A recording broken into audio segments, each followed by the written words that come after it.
उत्तर प्रदेश की 25 बड़ी खबरें।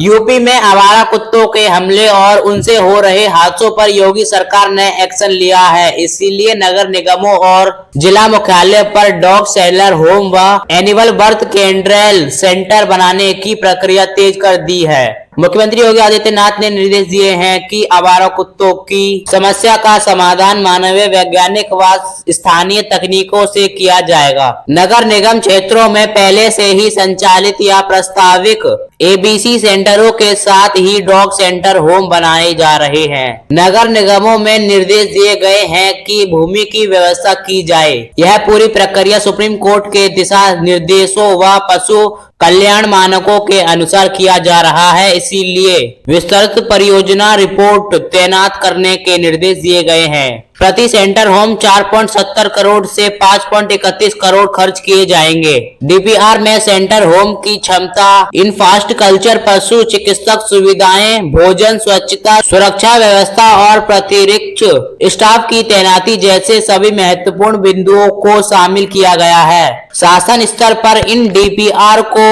सैद्धांतिक मंजूरी प्रदान दी गई है। प्रयागराज नगर निगम क्षेत्र में ग्राम उदर उपराऊ तहसील सेवाएं में डॉग सेंटर होम के लिए भूमि चिन्हित कर ली गई है। लखनऊ नगर निगम भूमि की उपलब्धि को लेकर कार्यकारिणी बोर्ड से प्रस्ताव स्वीकृत हो चुके हैं। वहीं अन्य नगर निगमों में भी सूचना प्राप्त की जा रही है ताकि पूरे प्रदेश में एक समान व्यवस्था लागू की जा सके।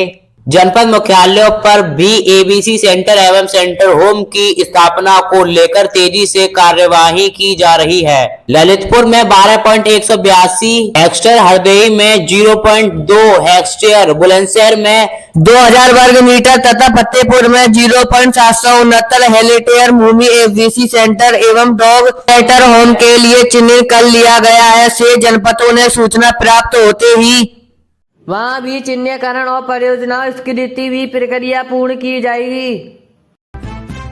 मुख्यमंत्री योगी आदित्यनाथ ने फार्म कॉलोनी में सुझाव पर अतिरिक्त संजय ज्ञान लेते हुए स्पष्ट किया कि रेड और ऑरेंज श्रेणी की बल्क ड्रेन मैन्युफैक्चरिंग इकाइयों अब नोएडा के साथ ललितपुर में उपलब्ध भूमि का लाभ उठा सकेगी। मुख्यमंत्री योगी आदित्यनाथ ने ललितपुर और नोएडा के फार्म वर्ग के विस्तार से हरी झंडी लेते हुए बल्क ड्रेन इकाइयों में स्थापित करने की अनुमति दी है। उन्होंने बताया यूपी सरकार यूपीसीडी के माध्यम से ललितपुर में एक मैन्युफैक्चर फार्म इकोसिस्टम विकसित कर रही है। पहले चरण में 352.91 एकड़ क्षेत्र में फॉर्म नेशनल इकाइयों, बल्क ड्रैग और कॉमन इंफ्रास्ट्रक्चर का काम शुद्ध स्तर पर जारी है। दूसरे चरण में 14,000 एकड़ से विकास के लिए एक्सप्रेस ऑफ इंटेक्स पहले से जारी किया गया है। लगभग 8,000 एकड़ विशाल भूमि के बैंक के साथ उत्तर प्रदेश का फार्म निवेश के लिए दुनिया के लिए सामने एक प्रमुख रूप से उभर रहा है। यमुना औद्योगिक विकास प्राधिकरण सेक्टर 28 और 350 एकड़ में मौजूद मेडिकल डिवाइस पार्क के साथ नोएडा इंटरनेशनल एयरपोर्ट के टिकट सेंटर साथ में 250 एकड़ में एक और फार्म प्रोफेशनल पार्क प्रस्तावित है, जो बेहतर निर्माण कनेक्टिविटी के साथ उत्तर प्रदेश को भारत के प्रमुख हेल्थ केयर में मैन्युफैक्चर अब के रूप में स्थापित करेगा। डॉक्टर रंगराज CDIRI और प्रमुख डॉक्टर नीमा मिश्रा नेशनल निमित्त और डॉक्टर सीमा पाई ISER फार्म कॉलोनी 1.0 से मौजूद रिचार्ज इनोवेशनल बैंकॉक के निर्माण पे महत्व पर चर्चा कर चुके हैं। औद्योगिक प्रमुख MSN Reddy, Aditya Varma Diver Indian Limited और APPH चक्रवर्ती द्वारा निवेश विस्तार, कनेक्टिविटी, मैन्युफैक्चर के अवसरों को तथा परंपरा औषधि उत्पादों की बढ़ती हुई महंगे मांग पर अपना विचार साझा किया है। इसी कोनो सिस्टम को मजबूत देते हुए यमुना एक्सप्रेस में औद्योगिक विकास प्राधिकरण CD सेक्टर 28 में 350 एकड़ मौजूद मेडिकल डिवाइस पार्क के साथ नोएडा यहाँ की सबसे बड़ी विशेषता उत्पन्न परीक्षण प्रयोगशालाओं और अनुपातों मूल्य के लिए।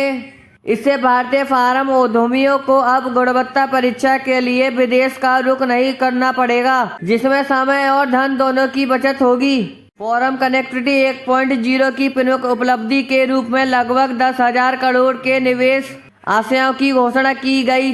साथ ही फार्मास्यूटिकल एवं मेडिकल डिवाइस क्षेत्र में 11 समझौता ज्ञापनों का आदान प्रदान हुआ। इस प्रस्तावों को मैन्युफैक्चर क्षमता के उल्लेखनीय वृद्धि, रोजगार सृजन तथा स्वास्थ्य आपूर्ति श्रृंखलाओं के मजबूत होने की उम्मीद है, जिससे राज्य के फार्म क्षेत्र में समग्र विकास को गति मिलेगी। यूपीएससीआर को लेकर बड़ा अपडेट है। राज्य निर्वाचन आयोग के दावे में अपील का समय 1 महीने के लिए बढ़ा दिया गया है। अब 6 मार्च तक दावे को आपत्तियां की जा रही हैं। वहीं नोटिस पर सुनवाई 27 मार्च तक की जाएगी। यूपी के मुख्य निर्वाचन अधिकारी ICO नमदीप निर्वा के बताया कि अब अंतिम मतदाता सूची का प्रकाश 10 अप्रैल को किया जाएगा। अब उन्होंने बताया है कि अब हर दिन सुबह 10 बजे से दोपहर 12 बजे तक बूथ पर बैठक होगी। कुल 8,990 ICR को सुनवाई करेगा। उन्होंने बताया मतदाता सूची के 2.89 करोड़ लोगों के नाम काटे गए हैं। कुल 12.55 करोड़ के मतदाताओं की ड्राफ्ट मतदाता सूची जारी की गई है। अभी प्रतिबंध 2.5 लाख के 3 लाख लोगों मतदाता बनने का फॉर्म 6 भर रहे हैं। कुल 3.26 करोड़ मतदाताओं को नोटिस जारी की है। अब तक 2.36 करोड़ लोगों को नोटिस जारी हुई है, जिसमें 86.27 लाख को नोटिस की जा चुकी है। 30.30 लाख के वोटर की सुनवाई हो चुकी है। 16.18 लाख लोगों के 6 जनवरी तक फॉर्म से भर रहे हैं। 6 जनवरी से 4 फरवरी तक 37.80 लाख के फॉर्म भरे हैं।